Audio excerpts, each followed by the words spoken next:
Atari y la empresa Sears habían hecho mancuerna para traer a México las primeras consolas, pero no fueron el éxito esperado. La economía mexicana no permitía darse estos lujos, pero Atari no dejaría de esforzarse para ser la principal productora de videojuegos.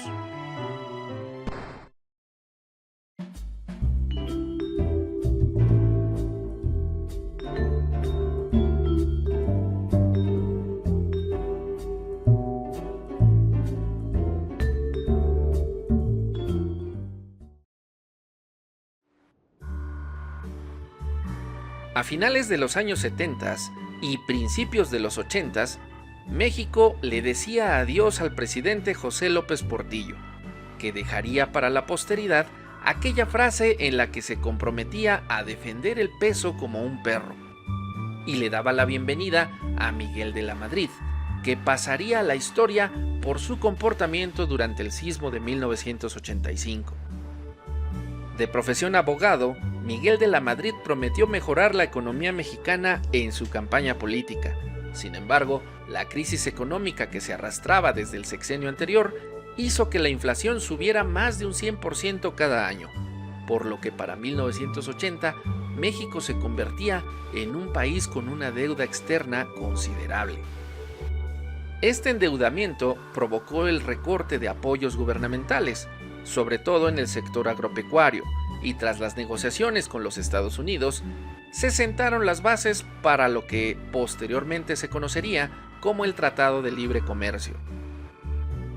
Gracias a las concesiones del presidente y las nuevas formas de comerciar entre países, el sector de telecomunicaciones encontró acceso a nuevas tecnologías, y gracias a los contratos con el propio gobierno, las televisoras tenían más recursos para la adquisición de contenido, dando como resultado que empresas como Televisa e Imevisión, que posteriormente se llamaría Televisión Azteca, pudieran negociar la llegada de programas populares de otros países.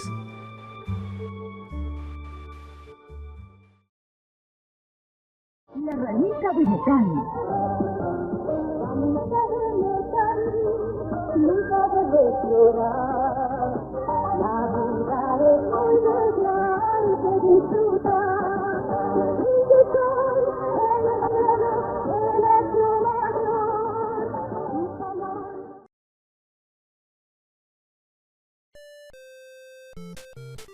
Los niños mexicanos parecían ser un mercado bastante lucrativo, y series animadas de Estados Unidos y de Japón entraban de lleno a la televisión mexicana.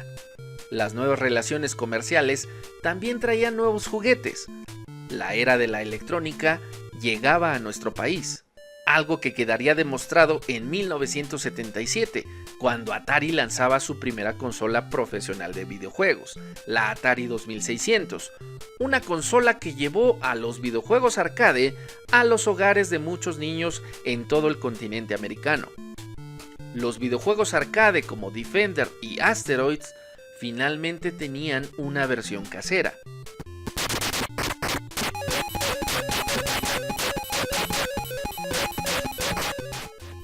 Estados Unidos no era el único fabricando videojuegos.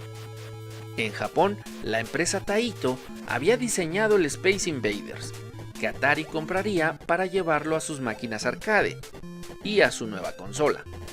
Pero no fue el único juego icónico, pues la empresa Namco le vendería su videojuego Pac-Man a la empresa americana. Mientras que una joya de los videojuegos también llegaba a los Estados Unidos de la mano de Atari, diseñado por Shigeru Miyamoto, el videojuego Donkey Kong, que también era distribuido por la empresa americana. De pronto, todos los niños mexicanos veían en televisión caricaturas como Remy, Don Gato y su pandilla, Astro Boy o Los Super Amigos. Y entre comerciales podían ver la nueva tecnología que llegaba para su entretenimiento. Sin embargo, aún era muy costosa para ser comprada por cualquier persona.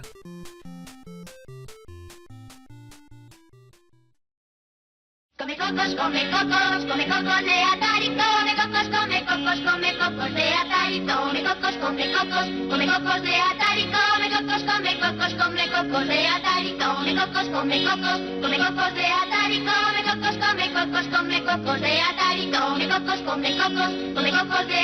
come cocos de Atari, come cocos. Para finales de 1978, la Atari 2600 ya había vendido más de 10 millones de consolas en todo el continente americano. Sears, principal distribuidora de la consola Atari en nuestro país, se llenaba los bolsillos, mientras el pueblo mexicano entraba más y más en una crisis económica, al punto en el que ya se consideraba la devaluación de la moneda. Magnavox vio el poder de Atari y trató de hacerle competencia lanzando su segunda consola en 1978, la Odyssey 2, que apenas alcanzó los 2 millones de piezas vendidas. Sin embargo, la empresa Magnavox demandaría a Atari, tras descubrirse que Nolan Bushnell había robado la idea de la Odyssey 1, pagando más de $400,000 como compensación. Pero Atari ya ganaba millones, y ese pago no representó problemas para su fama. Tras ver que el mercado de los videojuegos se expandía, la empresa Mattel tenía miedo de que los juegos de mesa quedaran en el olvido, y lanzó su propia consola de videojuegos en 1979. La Intellivision de Mattel apenas alcanzó los 3 millones de consolas vendidas, pero su juego más popular, el Vegas Poker, mostró que los juegos de video no eran solo para niños, pues muchos adultos compraron la consola solo por este juego. Atari tenía un dominio absoluto en el mercado de las consolas caseras y también en el mercado de las recreativas. Pero en 1976, Nolan Bushnell vendería la compañía a la empresa Warner Brothers.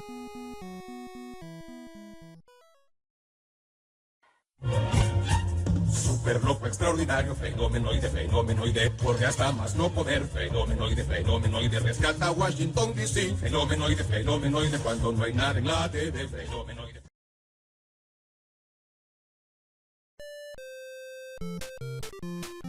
Durante los primeros años a cargo de Warner, la empresa de videojuegos sufrió una reestructuración, lo que dio lugar a la salida de los 4 principales programadores de Atari. Su partida no representó un problema inmediato, pues se estaban comercializando los juegos arcade más populares, y desde Japón ya se tenían licencias como Pac-Man, que tanto en arcade como en consola fueron un éxito de ventas. Para el final del año 1979, Atari ya parecía imparable, pero su fundador Nolan Bushnell parecía arrepentido de la venta de su empresa, que tras separarse, sus antiguos ingenieros habían fundado Activision. Esta nueva empresa comenzaría la fabricación de videojuegos, algo que molestó a Warner Brothers, pues trató de impedir que sus ex empleados le hicieran la competencia. Sin embargo, un juez de distrito dictaminó que no era ilegal este trabajo. Muchos años más tarde, en una entrevista, Nolan Bushnell dijo que la salida de los 4 programadores era el peor error de la empresa, pues él consideraba que cada uno valía su salario elevado que él les había ofrecido.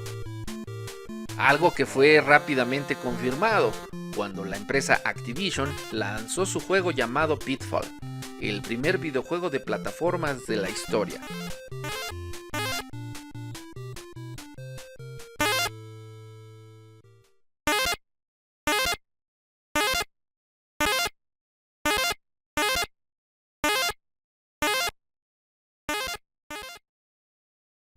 Just last night, I was lost in the jungle with Pitfall Harry, surrounded by giant scorpions and man-eating crocodiles. Well, Harry and I just grabbed the van, swung through the trees, and over the tar pits and found the jungle treasure. It was really neat. If you haven't met Pitfall Harry, you're missing the year's most incredible video game adventure. Pitfall for the Atari 2600 and in television. Since I met Pitfall Harry, no other man will do. Pitfall, designed by David Crane for Activision.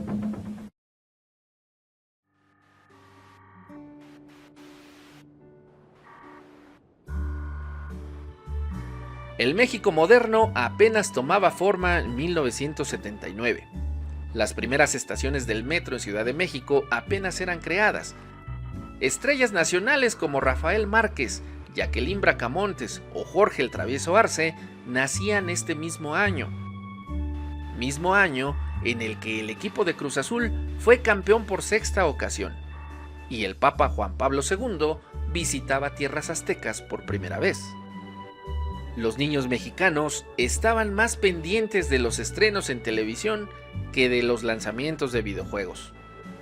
Odisea Burbujas fue un éxito inmediato al estrenarse el 6 de enero de aquel año, mientras que las ventas de la Atari 2600 recién comenzaban a despegar en nuestro país.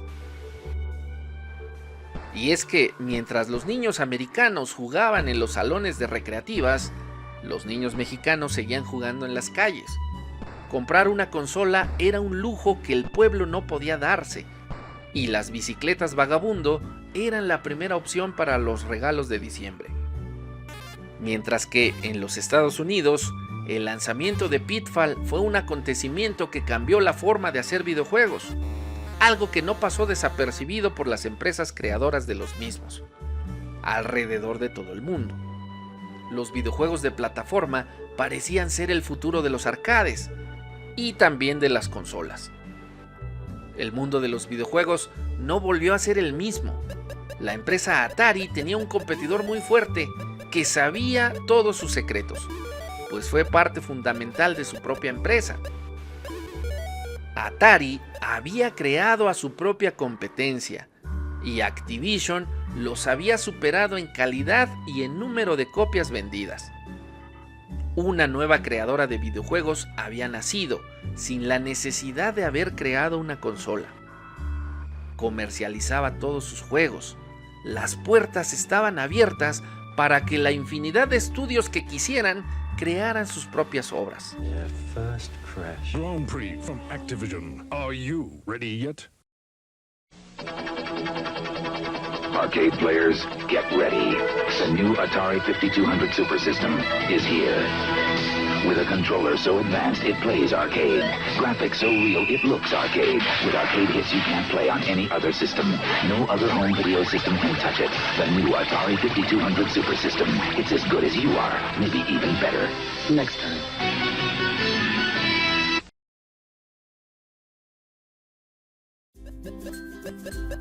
Si llegaste hasta aquí, te recuerdo que te suscribas si aún no lo has hecho y que actives las notificaciones para que te enteres cuando esté subiendo un video. Muchas gracias por acompañarme a ver el capítulo 2 de este pequeño mini documental que estoy realizando. Por favor, deja un pulgarcito arriba para que yo pueda saber que el contenido fue de tu agrado y también compártelo con tus amigos, sobre todo con aquellos que les gustan los videojuegos.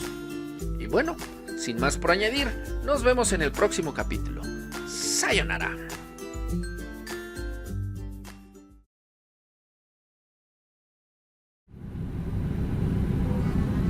Felinas, felinos, apenas en 2022 la empresa Activision fue comprada por la empresa Microsoft por la ridícula cantidad de $68.700 millones. Nada mal para una empresa que nació como la despedida de 4 ingenieros. Sin duda Atari se ha de estar dando unos topes contra la pared por haber corrido a estos muchachos.